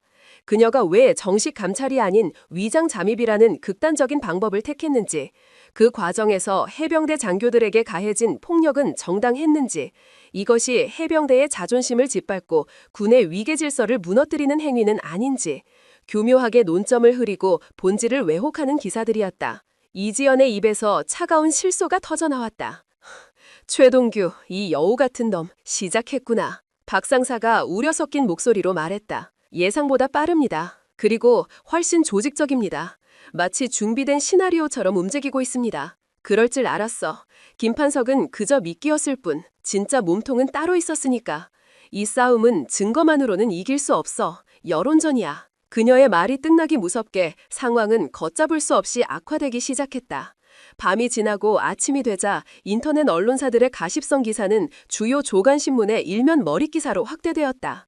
보수적인 논객들은 아침 토론 프로그램에 나와 원칙을 무시한 영웅주의는 군을 병들게 한다며 그녀를 맹비난했다. 곧이어 김판석 대령의 아내가 방송에 나와 오열하며 인터뷰를 했다. 제 남편은 평생을 조국과 해병대만을 위해 살아온 사람입니다. 그런 사람이 어떻게 하루아침에 나라의 돈을 빼돌린 파렴치한이 될 수 있단 말입니까? 이건 음모입니다. 야심에 찬 누군가가 제 남편을 희생양으로 삼으려는 것입니다. 대중은 자극적인 이야기에 열광했다. 비리 군인이라는 프레임은 거대한 권력에 맞서 싸우다 희생된 참군인과 야심을 위해 부하를 짓밟는 냉혈한 여장군이라는 훨씬 더 흥미로운 이야기로 대체되었다. 인터넷 커뮤니티와 SNS는 그녀에 대한 비난과 조롱으로 들끓었다. 군대의 여왕 노릇, 절차 무시하는 독재자, 심지어 그녀의 성별을 비하는 역겨운 인신공격까지 난무했다. 그녀가 현장에서 보여주었던 압도적인 무력은 여성답지 못한 과격한 폭력으로 둔갑했다. 압박은 군 내부에서도 들어오기 시작했다. 합참의 고위 장성들로부터 전화가 걸려왔다. 그들은 대놓고 그녀를 비난하지는 않았지만 이러다 군 전체가 흔들릴 수 있다. 상황을 조용히 원만하게 수습하는 것이 좋지 않겠냐며 애둘러 압력을 가했다. 수사를 진행하던 특별조사단 요원들조차 동요하기 시작했다. 그들의 눈빛에서 이지연을 향한 존경심 대신 우리가 지금 괜한 일에 휘말린 것은 아닐까 하는 불안감이 읽혔다. 이지연은 순식간에 고립되었다. 그녀는 부패한 적과 싸우고 있었지만 세상은 오히려 그녀를 적으로 규정하고 돌을 던지고 있었다. 이것이 최동규가 설계한 거대한 덫이었다. 그리고 마침내 최동규가 직접 무대 위로 모습을 드러냈다. 그는 긴급 기자회견을 자청했다. 수십 개의 카메라 플래시가 터지는 가운데 그는 한치의 흐트러짐도 없는 해병대 정복 차림으로 연단에 섰다. 그의 얼굴에는 군의 미래를 걱정하는 원로의 깊은 고뇌와 비통함이 어려 있었다. 완벽한 연기였다. 그가 무거운 목소리로 입을 열었다. 먼저 이번 사태로 인해 국민 여러분께 심려를 끼쳐드린 점 군의 선배로서 머리 숙여 사과드립니다. 그는 허리를 깊이 숙였다. 카메라 플래시가 미친 듯이 터져댔다. 그는 고개를 들고 슬픔에 잠긴 눈으로 카메라를 응시하며 말을 이었다. 이번 사건의 본질은 군수 비리가 아닙니다. 그것은 일부의 과장된 의혹일 뿐입니다. 본질은 우리 군이 지켜온 소중한 가치와 절차가 한 사람의 독단적인 행동으로 인해 무너졌다는 것입니다. 그는 교묘하게 이지연의 이름을 직접 언급하지 않았다. 하지만 누가 봐도 그녀를 겨냥한 말이었다. 저는 이지연 중장의 애국심과 군인으로서의 능력을 존중합니다. 하지만 그 어떤 선의로 군의 기강과 질서를 뒤흔드는 행위를 정당화할 수는 없습니다. 해병대는 조국이 가장 힘들 때 가장 먼저 피를 흘려온 자랑스러운 조직입니다. 그런 해병대의 명예가 확인되지 않은 의혹과 절차를 무시한 수사로 인해 짓밟히는 것을 저는 더 이상 좌시할 수 없습니다. 그의 목소리는 분노로 딸리는 듯했고 눈시울은 붉게 충혈되어 있었다. 그는 완벽하게 조직의 명예를 지키기 위해 고뇌하는 참된 지휘관을 연기하고 있었다. 기자회견장은 그의 연설에 압도되었다. 이지연은 임시지휘소의 작은 모니터를 통해 그 모든 장면을 말없이 지켜보고 있었다. 화면 속에서 최동규는 카메라를 향해 비장하게 외치고 있었다. 저는 국방부 장관님께 이번 사태에 대한 공정하고 투명한 조사를 공식적으로 건의하는 바입니다. 진실은 반드시 밝혀져야 합니다. 쾅! 이지연은 주먹으로 책상을 내리쳤다. 분노 때문이 아니었다. 최동규의 마지막 말이 그가 던진 마지막 승부수가 무엇을 의미하는지 정확히 깨달았기 때문이었다. 공정한 조사. 그것은 이 사건을 이지연의 손에서 빼앗아 자신들의 입맛에 맞는 사람들로 구성된 위원회로 넘겨 시간을 끌고 결국 증거를 오염시키고 진실을 묻어버리겠다는 선전포고였다. 화면 속의 최동규는 승리자의 미소를 감추고 있었다. 그는 이겼다고 확신하고 있었다. 이지연은 이제 사면초가에 빠진 외로운 장수일 뿐이었다. 그녀에게 남은 패는 없어 보였다.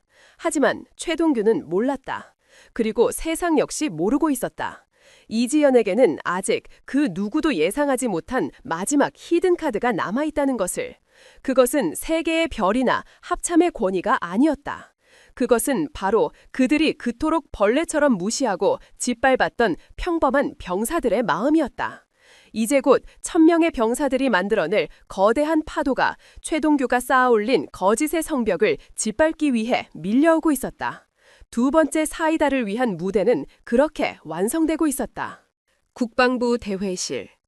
이곳은 강릉의 모래바람 부는 해변과는 다른 종류의 전쟁터였다. 총성이나 포성은 없었지만 보이지 않는 칼날들이 공기 중에 팽팽하게 부딪혔다. 카메라 렌즈는 총구였고 기자들의 펜은 칼끝이었으며 높으신 양반들의 침묵은 그 자체로 무거운 압력이었다. 비공개로 진행되는 긴급 내부 청문회. 하지만 비공개라는 단어는 명목상일 뿐 최동규가 뿌려놓은 언론사 기자 몇몇이 특별 허가를 받아 자리를 지키고 있었다. 그들의 카메라는 오직 한 사람, 피고인석에 앉아있는 듯한 이지연에게로 향해 있었다. 그녀는 홀로 거대한 섬처럼 앉아 있었다. 그녀의 등 뒤에는 아무도 없었다. 그녀를 지지해 주어야 할 육군의 다른 장성들은 여론의 눈치를 보며 애매한 침묵을 지켰고 청문회를 주관하는 국방부의 높으신 분들은 이미 최동규가 짜놓은 판 위에서 움직이는 장기말에 불과해 보였다. 공기는 차갑고 무거웠다. 마치 그녀의 군 경력 전체에 대한 사망 선고가 내려지기만을 기다리는 듯한 섬뜩한 정적이 회의실을 지배했다. 반면 증인석에 서 있는 최동규 준장은 완벽한 비극의 주인공을 연기하고 있었다. 그는 때로는 비통하게, 때로는 단호하게 군의 기강과 명예에 대해 열변을 토했다. 그는 이지연의 이름을 직접 거론하는 저급한 방식을 쓰지 않았다. 대신 일부 의혹이 앞선 지휘관, 절차를 무시한 독단 같은 표현을 써가며 교묘하게 그녀를 고립시켰다. 존경하는 위원님들, 그리고 동료 장군 여러분, 우리 군은 신뢰라는 반석 위에 서 있습니다. 상하 간의 신뢰, 군종 간의 신뢰, 그리고 무엇보다 국민과의 신뢰. 그런데 지금 그 반석이 흔들리고 있습니다. 확인되지 않은 의혹의 바탕으로 한 무리한 수사가 우리 해병대의 자랑스러운 명예에 깊은 상처를 냈습니다. 그의 목소리는 연극배우처럼 호소력이 짙었다. 그는 마치 나라를 걱정하는 충신처럼 가슴을 치기도 했다. 저는 이 자리를 빌려 감히 제안합니다. 이 소모적인 갈등을 멈추고 국회와 민간 전문가가 참여하는 공정한 조사위원회를 꾸려주십시오. 그 위원회의 결정이라면 저와 우리 해병대는 그 어떤 결과라도 겸허히 받아들일 것입니다. 완벽한 한 수였다. 사건의 본질인 상륙정 결함을 육군과 해병대의 갈등으로 둔갑시키고 그 해결책으로 시간 끌기용 위원회를 제안한 것이다. 그렇게 진실을 저 깊은 수면 아래로 가라앉히려는 속셈이었다. 회의장 곳곳에서 고개를 끄덕이는 이들이 보였다. 판세는 완전히 그에게로 넘어간 듯했다. 최동규는 연설을 마치며 승리를 예감한 미소를 감춘 채 이지연을 흘끗 쳐다보았다. 그의 눈빛은 이렇게 말하고 있었다. 어떠냐 이지연, 네가 아무리 발버둥 쳐도 이 거대한 정치의 판 위에서는 내 손바닥 아니다. 이지연은 아무 말도 하지 않았다. 그녀는 그저 눈을 감고 있었다. 포기한 것처럼 보였기도 했다. 회의장에 모두가 그렇게 생각했다. 이제 그녀의 입에서 나올 것은 체념 섞인 사과이거나 무력한 변명뿐일 것이라고. 바로 그때였다. 아주 희미하게 저 멀리서부터 무언가 들려오기 시작했다.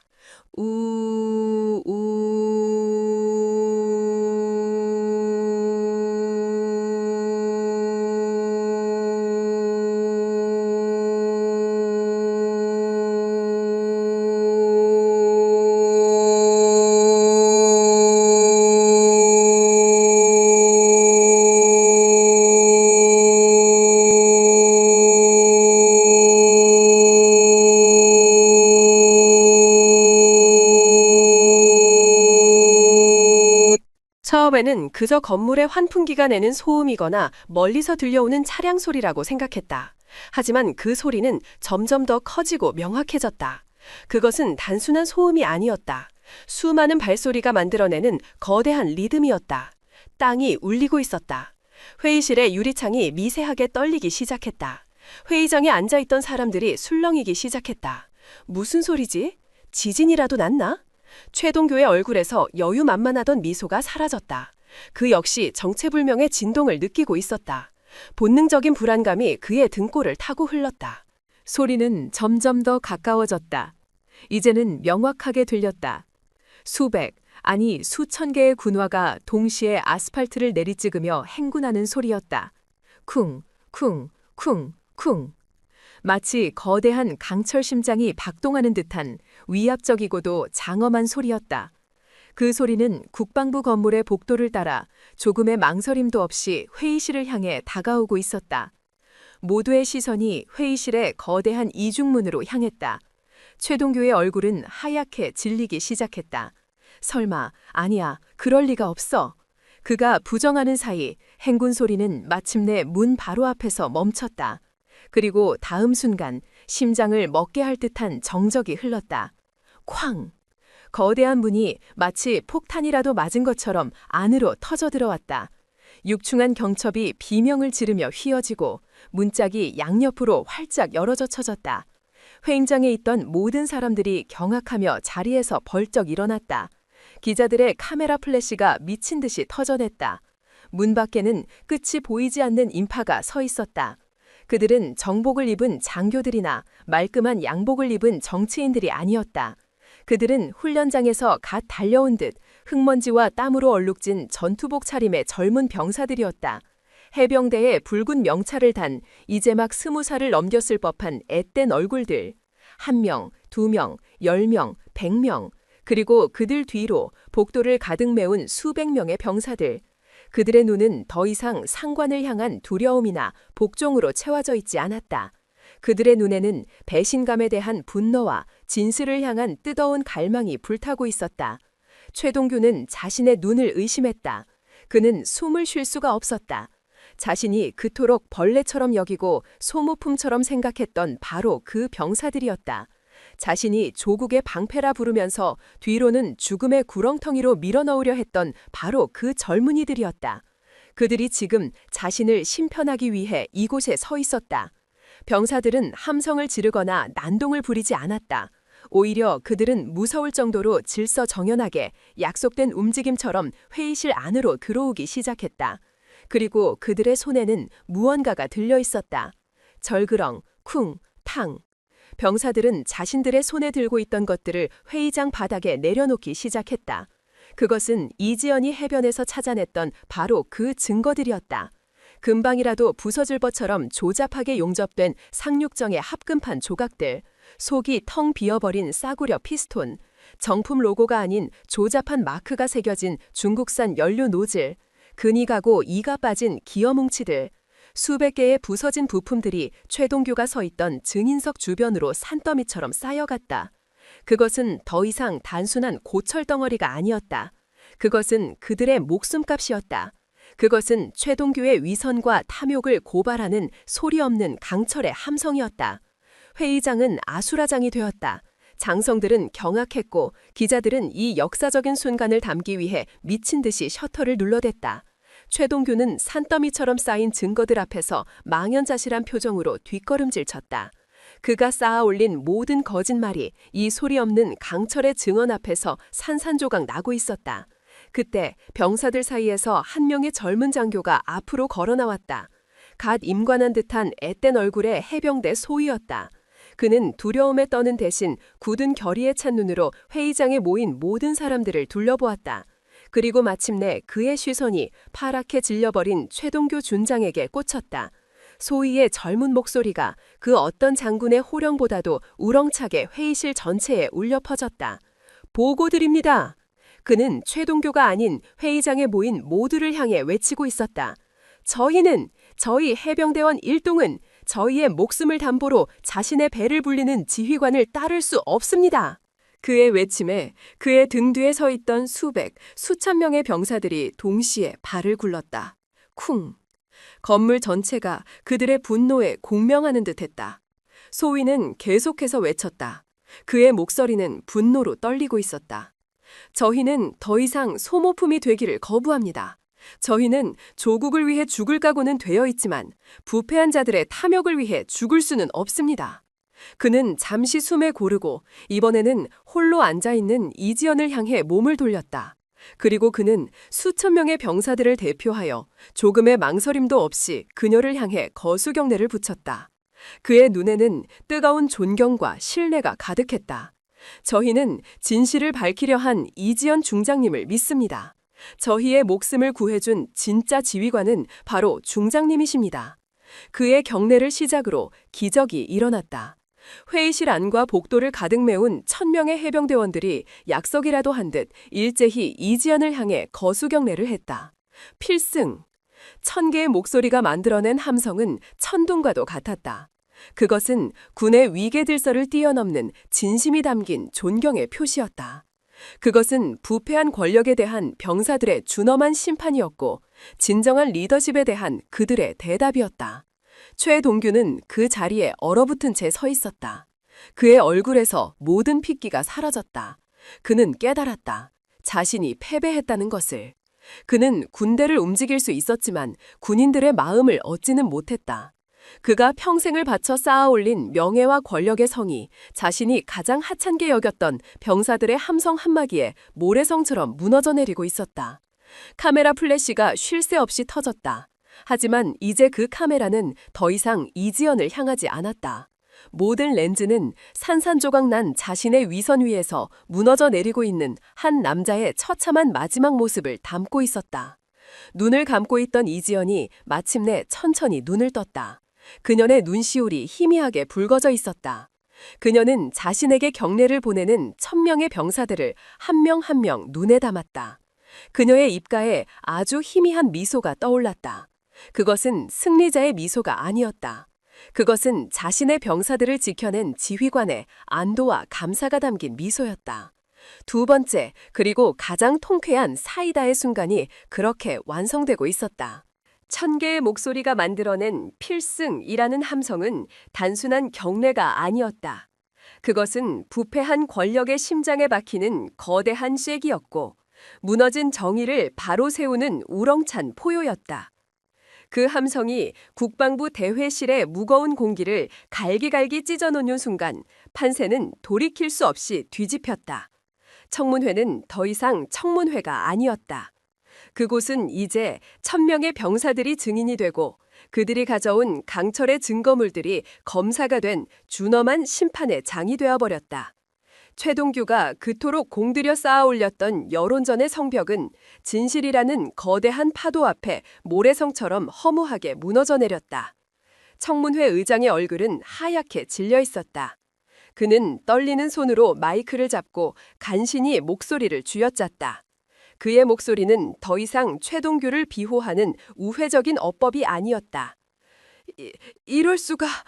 그는 잠시 말을 잇지 못하다가 이내 결심한 듯 책상을 내리쳤다. 헌병대는 뭘 하고 있나? 당장 해병대 제1사단장 최동규 준장을 지위 해제하고 이적행위 및 군수 비리 혐의로 현장에서 즉시 체포하라. 명령이 떨어지기 무섭게 회의실 구석에서 대기하고 있던 헌병들이 한치의 망설임도 없이 움직였다. 그들의 군화가 대리석 바닥을 내리찍는 소리가 마치 장송곡처럼 차갑게 울려 퍼졌다. 2명의 헌병이 최동규의 양팔을 단단히 붙잡았다. 그 순간까지도 그는 현실을 부정하는 듯 허공을 향해 헛소리를 내뱉었다. 이건 음모야. 날 모함하려는 이지연 전현이 꾸민 짓이야. 하지만 그의 발악은 공허한 메아리에 불과했다. 아무도 그의 말을 듣지 않았다. 차가운 금속성의 철컥 소리가 회의실의 침묵을 갈랐다. 그의 손목에 은색 수갑이 채워지는 소리였다. 평생을 바쳐 쌓아올린 그의 명예와 자존심이 그 차가운 금속고리 하나에 처참하게 박살나는 순간이었다. 그가 그토록 소중히 여겼던 어깨 위의 별은 이제 죄인의 낙인처럼 무겁게 그를 짓누를 뿐이었다. 그는 짐짝처럼 질질 끌려나가며 마지막으로 이지연을 노려보았다. 그의 눈에는 분노가 아닌 모든 것을 잃어버린 자의 공허한 절망만이 남아있었다. 이지연은 그를 마주보지 않았다. 그녀에게는 그는 더 이상 상대할 가치가 없는 과거의 망령일 뿐이었다. 그녀의 시선은 오직 자신을 향해 경례를 보내고 있는 젊은 병사들에게 머물러 있었다. 최동규의 체포는 시작에 불과했다. 그것은 거대한 부패의 사슬을 끊어내는 첫 번째 칼날이었다. 이지연이 제출한 명백한 증거와 1000명의 병사들이라는 살아있는 증언 앞에서 그 어떤 외압이나 정치적 공작도 힘을 쓸 수 없었다. 사건은 일사천리로 진행되었다. 합참 특별조사단은 곧바로 군 검찰과 공조하여 해룡7의 납품 비리에 대한 전면적인 수사에 착수했다. 수사의 칼날은 무자비했다. 최동규와 김판석의 사무실은 물론 그들의 자택까지 압수수색이 이루어졌다. 벽 속에 숨겨진 비밀금고에서는 뇌물로 받은 것으로 보이는 수억 원의 현금 다발과 금괴가 쏟아져 나왔다.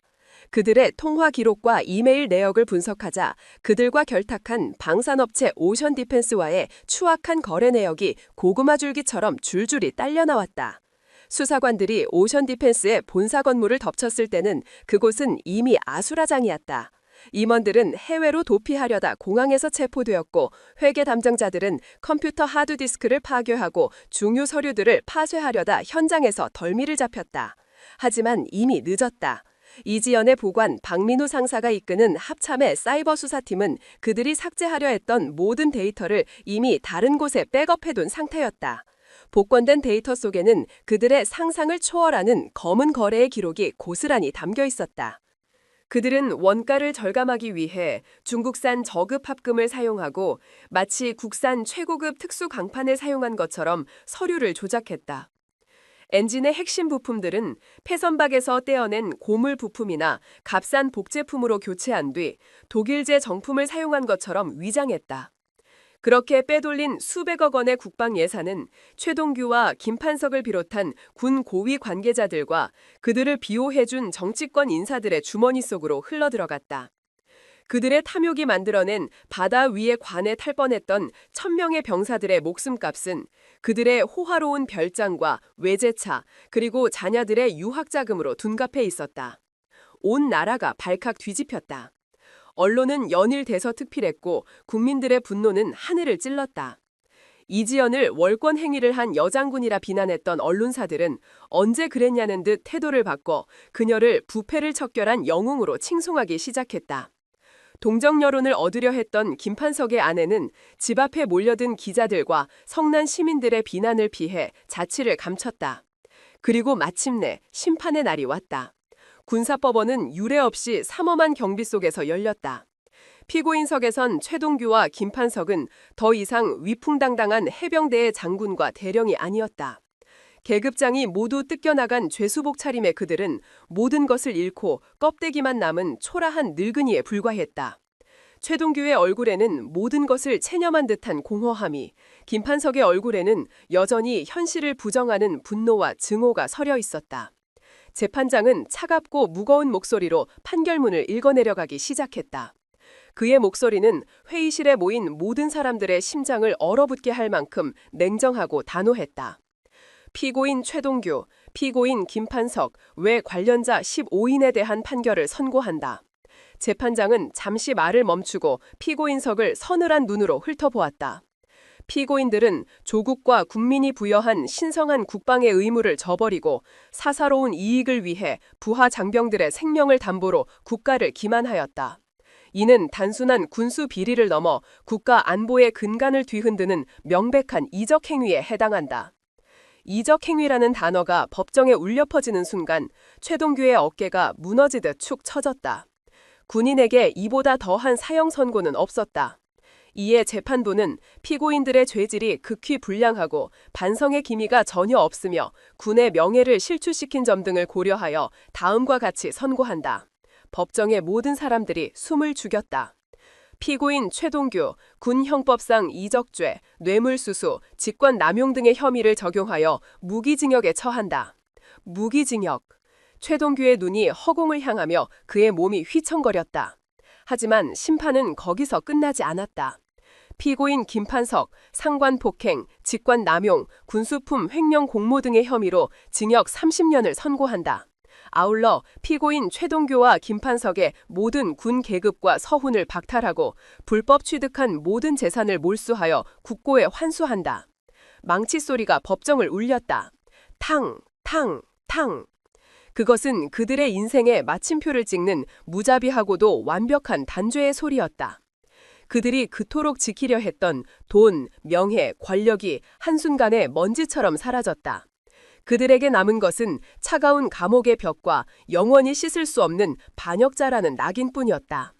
관련된 방업체 오션 디펜스는 해체되었고 그 임직원들 역시 모두 중형을 선고받았다. 거대한 부패의 카르텔은 그렇게 뿌리째 뽑혀나갔다. 그 어떤 자비도 그 어떤 관용도 없었다. 완벽한 정의의 실현이었다. 이지연이 그토록 원했던 단 하나의 예외도 없는 철저하고도 완전한 심판이었다. 이제 썩어버린 뿌리를 도려낸 자리에 새로운 희망의 싹을 틔울 시간만이 남아있었다. 심판의 망치가 내려쳐진 후 대한민국 군에는 거대한 정화의 폭풍이 휘몰아쳤다. 최동규와 김판석을 정점으로 했던 부패의 카르텔은 뿌리째 뽑혀나갔고 그들과 연루되었던 수십 명의 군인과 방산업체 관계자들이 법의 심판을 받았다. 국민들은 열광했다. 그들은 이지연을 부패를 척결한 정의의 여신, 진정한 군인이라 칭송했다. 대통령은 직접 그녀에게 최고 무공훈장을 수여했고 국방부와 합참은 그녀를 위한 성대한 축하연을 중기했다. 하지만 그 모든 영광의 중심에 있어야 할 이지연은 그 어디에도 모습을 드러내지 않았다. 그녀는 축하연도 훈장 수여식도 모두 정중히 거절했다. 그녀는 자신의 집무실에서 창밖으로 보이는 훈련장의 풍경을 말없이 바라볼 뿐이었다. 그녀에게 이번 전쟁의 승리는 축배를 들 일이 아니었다. 그것은 썩어버린 환부를 도려낸 고통스럽고도 당연한 수술이었을 뿐이다. 진짜 중요한 것은 수술 이후 상처를 봉합하고 새살이 돋게 하는 과정이었다. 그녀의 책상 위 전화벨이 울렸다. 국방부 장관의 직통 전화였다. 이지연은 잠시 망설이다 수화기를 들었다. 수화기 너머로 장관의 격양되고 기쁨에 찬 목소리가 들려왔다. 이 중장 정말 수고 많았소. 이 장관이요. 이 중자는 우리 군의 보배요. 영웅이야. 이번 일에 대한 포상으로 합참에 더 중요한 보직을 제청해 두었소. 곧 좋은 소식이 있을 거요. 하지만 이지연의 대답은 그의 예상을 완전히 빗나갔다. 그녀의 목소리는 차분했지만 그 안에는 강철 같은 의지가 담겨 있었다. 장관님, 과분한 말씀이십니다. 하지만 저는 그 어떤 포상도 영전도 원치 않습니다. 허허, 겸손하기는 이건 이 중장이 당연히 받아야 할 보상인데 제가 원하는 보상은 따로 있습니다. 이지연은 잠시 말을 멈췄다. 그녀는 창밖에서 훈련에 매진하고 있는 젊은 병사들을 보며 말을 이었다. 이번 사건으로 인해 가장 큰 상처를 받은 것은 바로 우리 병사들입니다. 국가와 상관에게 배신당했다는 그들의 상실감과 불신은 그 어떤 훈장으로도 치유될 수 없습니다. 무너진 것은 상륙정만이 아니라 군에 대한 신뢰 그 자체입니다. 수화기 너머의 장관은 아무 말도 하지 못했다. 이지연의 목소리는 계속되었다. 제가 진정으로 원하는 것은 단 하나입니다. 이번에 문제가 되었던 모든 군수 장비에 대한 전면 재점검을 허가해 주십시오. 그리고 그 점검은 저와 합참의 감찰관들만이 하는 것이 아닙니다. 그녀의 목소리에 힘이 실렸다. 그 장비를 직접 운용하고 그 위에서 목숨을 걸어야 할 우리 해병대 병사들과 함께 처음부터 끝까지 모든 것을 다시 확인하고 싶습니다. 그들의 눈으로 보고 그들의 손으로 만지게 해야 합니다. 그리하여 그들이 스스로 안전하다고 믿을 수 있을 때, 그때가 비로소 이번 임무가 끝나는 순간일 것입니다. 그것은 누구도 예상하지 못했던 제안이었다.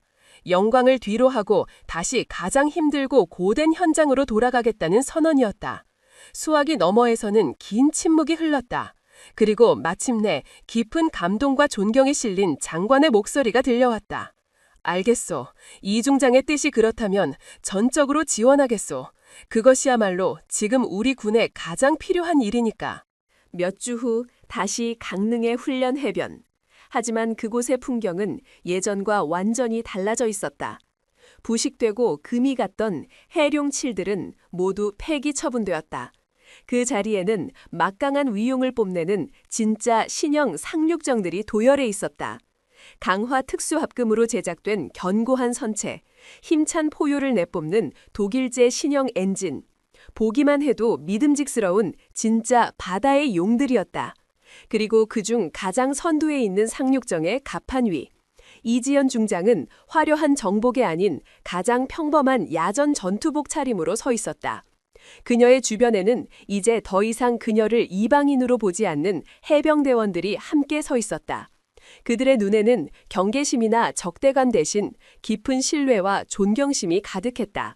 육군과 해병대라는 보이지 않는 벽은 진실이라는 거대한 파도 앞에서 이미 오래전에 허물어져 버렸다. 그들은 이제 서로 다른 군종이 아니라 같은 배를 탄 동료이자 전우였다. 한 젊은 해병대 소위가 그녀에게 다가와 뜨거운 커피가 담긴 깡통 하나를 건네며 거수경례를 했다.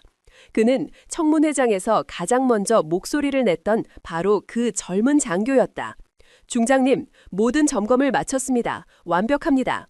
이지연은 미소와 함께 경례를 받고 커피를 받아들었다. 따뜻한 온기가 손을 통해 가슴까지 전해졌다.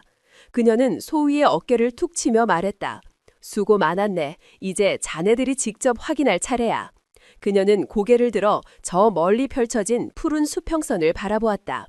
바다는 그대로였지만 이제 그 바다는 더 이상 죽음의 공포가 도사리는 곳이 아니었다. 그것은 새로운 시작과 희망을 품은 가능성의 무대였다. 주변의 젊은 병사들도 그녀의 시선을 따라 함께 바다를 바라보았다. 그들의 얼굴에는 불안감 대신 자신감과 자부심이 넘쳐 흘렀다. 이지연의 나직하지만 힘있는 목소리가 힘찬 엔진 소리를 뚫고 갑판 위에 울려 퍼졌다. 이제 진짜 훈련을 시작한다. 그것은 새로운 시대의 개막을 알리는 여신의 선언이었다. 살아있는 낙지 한 마리가 정의의 폭풍을 일으키는 도화선이 되었습니다. 한 여장군은 1000명의 병사들의 목숨뿐만 아니라 그들의 짓밟힌 명예를 지키기 위해 싸웠습니다. 여러분에게 가장 통쾌했던 순간은 언제였나요? 중장 신분증을 꺼내들던 반격의 순간이었나요? 아니면 1000명의 해병대원들이 함께 일어섰던 감동의 순간이었나요? 진정한 리더에게 필요한 것은 압도적인 힘일까요? 아니면 흔들리지 않는 믿음일까요? 여러분의 생각을 댓글로 남겨주세요. 청취해 주셔서 감사합니다.